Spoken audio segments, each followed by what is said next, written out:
Friday, ladies and gentlemen. Welcome back to another episode of Grade A Power Plays presented by Grade A Fantasy. Quick review of what I did yesterday. I was a little bit busy, couldn't do a video. I damn sure wish I did, so we all could have been on this together. But let's scroll down a bit. We'll go to the little bit of potential ruckus that there was in the Buffalo Columbus game. Once again, I am very favorable of the Buffalo second line. So, no, was this the other day? No, there was another Buffalo game that I did. Hold on, let me go back because I know there was a couple things that I didn't do. This is from yesterday's best. I'm trying to go back. Yes. So, a couple of days before, on the 8th, from the last time I did, Ryan McLeod was on part 2 of the cover sheet. He covered. His props were still 146. Him and Paterka was plus 231. And then, obviously, it didn't work out so well with the other jersey props or whatever the case may be. Day before, the Calgary power plays. But then, as we move up a little bit, let's fast forward. Yes, they go Paterka and these guys. And then it didn't work out on the 10th with those two. But Columbus and Buffalo did provide some stuff. Rasmus Dahlin, 2 points. Marchenko and Moynihan did meet up. This time McLeod and J.J. Paterka met up again, and then McLeod points was separate by himself. It was here somewhere. I know I have it. There goes McLeod, 1 point again, plus 144. Moynihan power play point definitely helped boost up the night. And then to end the night, I said, yeah, this seems like a game because of the power play potential. If this was regular 5-on-5, I probably would have not gone because the power play is what really boosted these guys to the two-point potential. Kuzmenko for 2 points solo. Kopitar, Kempe. The only thing I didn't do was combine these two for 2 points, but I did combine Byfield and Fiala. And then there goes Dano and Moore got assists late. Kopitar, Kuzmenko for point. Wait a minute. Did my dumbass do that twice? Yes, I did. I should have put it. Oh, okay, whatever. So Quentin Byfield for 2. Then there goes Byfield, Fiala. That's my favorite line, so I had to put them for 2. Kempe for 2, Byfield and Fiala for 1. So everybody was on a point ladder, and everybody hit with the combination of also power play points. So it was just an amazing night. Let's get right back into it and have ourselves a great weekend. Most likely this will be the last episode you hear from me for possibly I might have time to bust out an episode tomorrow for Saturday games if I have the time. But more than likely, no, I'll be getting ready for NASCAR this weekend. So let's get right into it. We're going to start with 2 games. Beginning of the slate, of this 5-game slate, and at the end of the 5-game slate.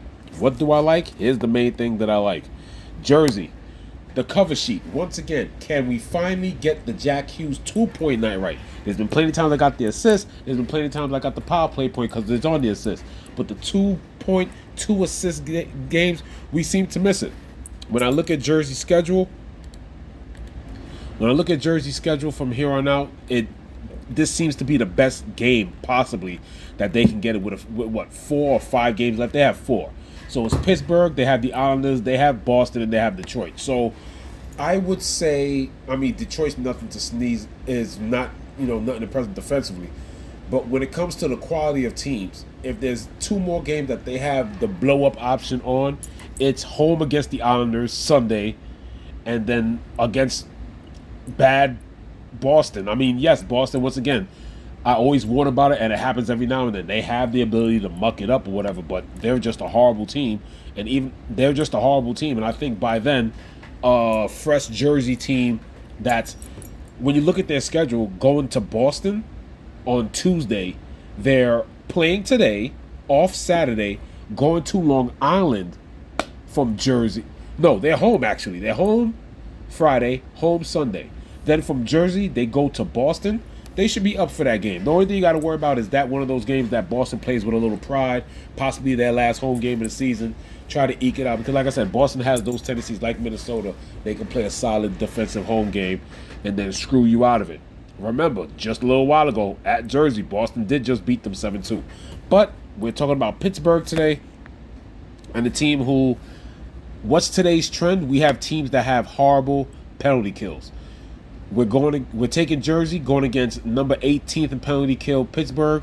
543 in minutes. That's not bad, but a 779, 77.9, basically 78% PK. Later, we'll be talking about Minnesota and Calgary. Calgary's in the top 5 in minutes, or top 3, you could say, with 738 minutes, 75.6 penalty kill. And Minnesota, you can also attack.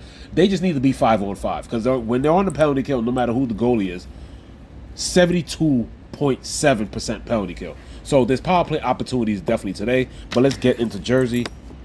Luke Hughes, power play quarterbacking. I definitely got him for 2 points. That's a little baseball bet that I got there because they did give me a 50% free bet, and I still got a $10 free bet that I got to take care of.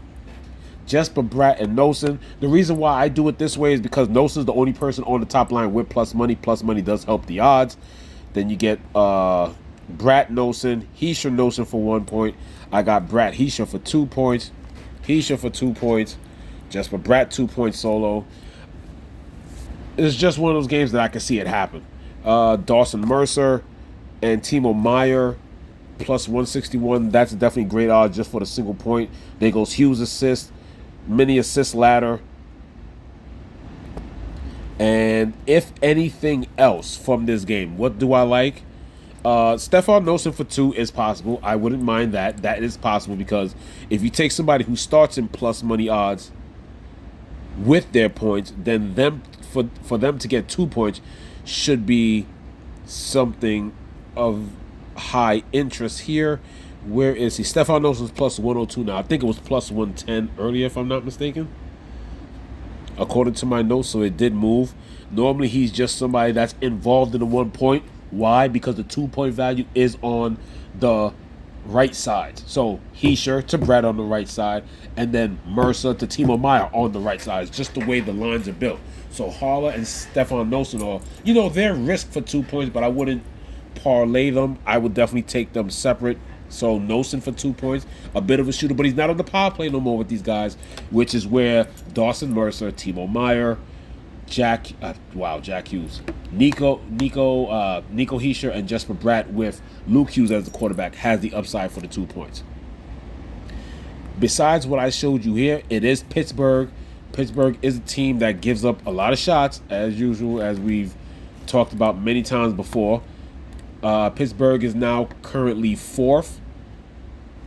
They'll probably finish the season 4th. They're about almost 100 away from 3rd place Chicago, about 200 away from 2nd place San Jose, and about 250 from 1st place Anaheim, who now gives up the most shots.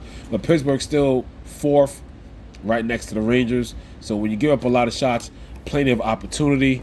So if there's something that's interesting, there's 2 shot on goal props and possible ladders that I like. Let's go to the main props. I definitely like, once again, he's a shooter, not shy to shoot. Just to get your basic over 1.5, Luke Hughes 156. If you decide to do a mini ladder with Luke Hughes,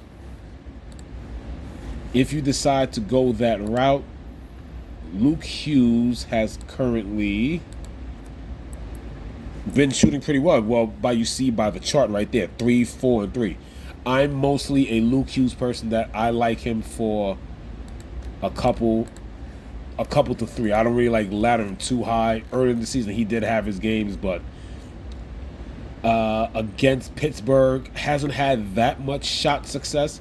Even the games without Dougie Hamilton, he's pretty much more of a playmaker when it comes to playing. Pittsburgh is just the way I saw the box scores, when you just basically box score watch. But when you see what the rate he's been doing, he has been shooting the puck lately. In the 3 games that they have against Penguins, his shot on goal totals is 2, 1, and 1. But here's the interesting thing. There's always a pair of people that get 2 points.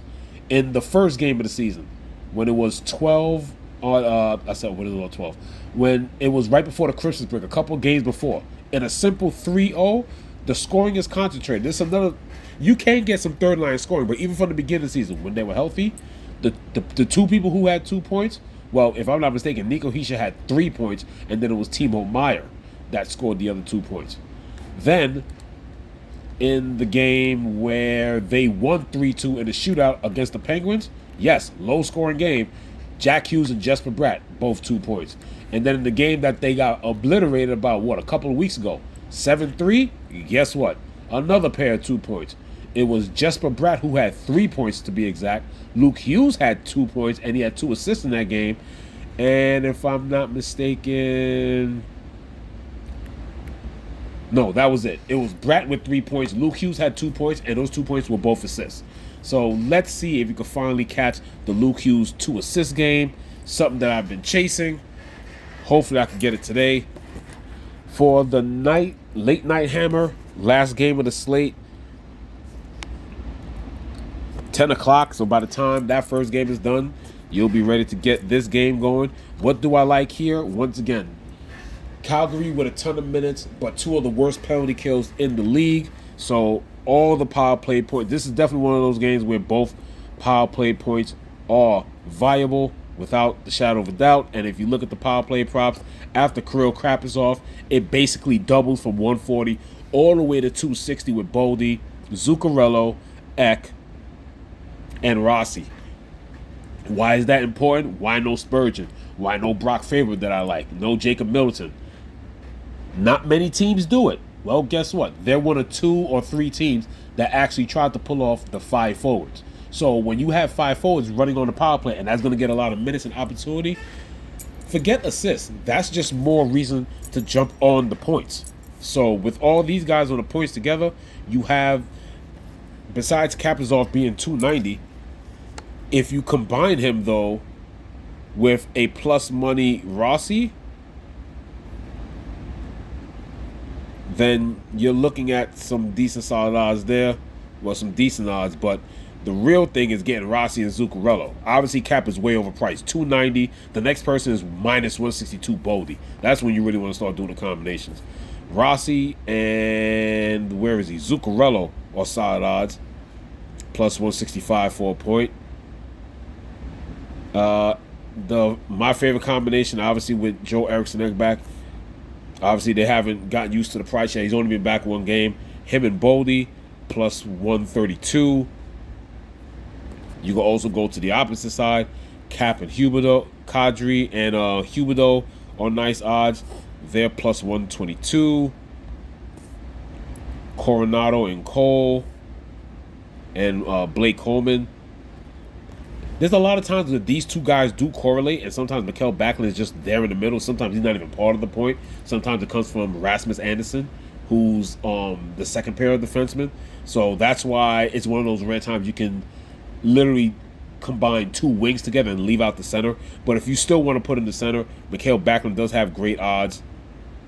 He's at plus 150, and then, like I said, with Coleman is 270, and with Coronado's 254 that I had earlier. What is it now? 258. So it moved up a couple points. And then, of course, with both sides being good power play spots, for a point, the fact that Uyghur is basically even money, you can't take it. Rasmus Anderson is also an option at plus 154 for a point. You don't even have to worry about taking him for an assist. But if you want to, this is marketable, and I did mark them both down. It's something I will take a look at. Mackenzie Weegar for 1 assist is plus 132. Like I said, the power play opportunity. He's the power play 1 quarterback, and as you can see here, has 3 assists in his past 5. The power play opportunity will be there. And then, of course, for an assist, bigger money, plus 215 for Rasmus Anderson is something that I also look at. Only 1 assist in the last couple of days. Only a couple points in the last few days. Doesn't have in 3 straight. So you're really hoping for the power play opportunity, because both the penalty kills stink. This could be one of those days, though, where Minnesota's looking to just knock out Calgary, because if Calgary loses this game, it's pretty much over for them. There are teams in the West hanging by a thread. Calgary is one of them, but a loss here today, Minnesota will be coming in hot off that explosion a couple of nights ago. So that was the night also that I played fantasy. I did not play any bets at all, but today will be all about sportsbook. So that is it. That's what I have for you. Just keep aware of the line combinations, but I think for the games that we're talking about, I'm sure all the combinations are set. Yes, Calgary is confirmed, so it's the same thing, Kadri, Huberdeau, and Klapka. And you have Backlund, Coleman, and Coronado. And then Minnesota is definitely, you know what it is. It's pretty much straightforward. When they're healthy, it's Rossi, Zuccarello, Cap, and Eck, Foligno, Boldy. And then as you keep going down, you know, Gaudreau, Marcus Johansson, or whatever. But most importantly, another confirmed skate. They are keeping all 5 people, all 5 forwards on the power play. Eck, Boldy, Rossi, Kaprizov, Zuccarello. So that's just more opportunity to get points. So that is it. Good luck tonight. Hopefully we have something similar to what happened last night. If I would say so myself, I was interested in taking some Pittsburgh props. But guess what? It's not Jacob Markstrom who's been on the slump. They'll be going against Jake Allen. So Pittsburgh will see, even though Pittsburgh will see the better defensive lines, they still need a bit of help in the defenseman department. Like I said, I think if I'm not mistaken, Jonas Siegenthaler is still hurt. Like I said, Dougie Hamilton's still out. So the defense is something that is lacking. But more than likely,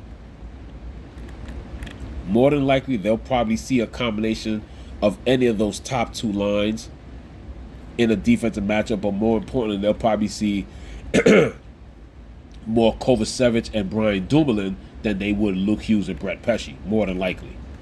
Because like I said, their main top guys will be, when he's there, Luke Hughes is a second pair of defensemen under Siegenthaler, or he gets paired with Siegenthaler, and Dougie Hamilton is normally the top guy that's there. But that's how it is. With the better goalie, I don't really like to really stack anything from Pittsburgh. Could you possibly get anything being them with big underdogs? Of course. And when you do, the only thing you're most likely going to be interested in, because it could highly happen, would be the top line. Crosby is still Crosby. He's still doing his thing. So even though they're slightly big dogs, 221 minus 220 is his points. So if anything, you're probably looking for something like Raquel, Rust, plus 147. You could pair them off by themselves, which would be fine. But then after that, to get a little bit more, you'll probably have to do something like the Crosby assist, which is basically even money. And if you put that together, that full line stack is plus 263. So that is it. Thank you for tuning in. Good luck tonight. This is your boy Grade A Fantasy with another episode of Grade A Power Plays. We'll see how it is tomorrow if I do drop an episode. I still haven't really previewed tomorrow's slate yet, but if it is, you know me. When it comes to Saturday, 2-3 games, and then I'm off to do my business. Other than that, good luck tonight, and I might see you guys tomorrow.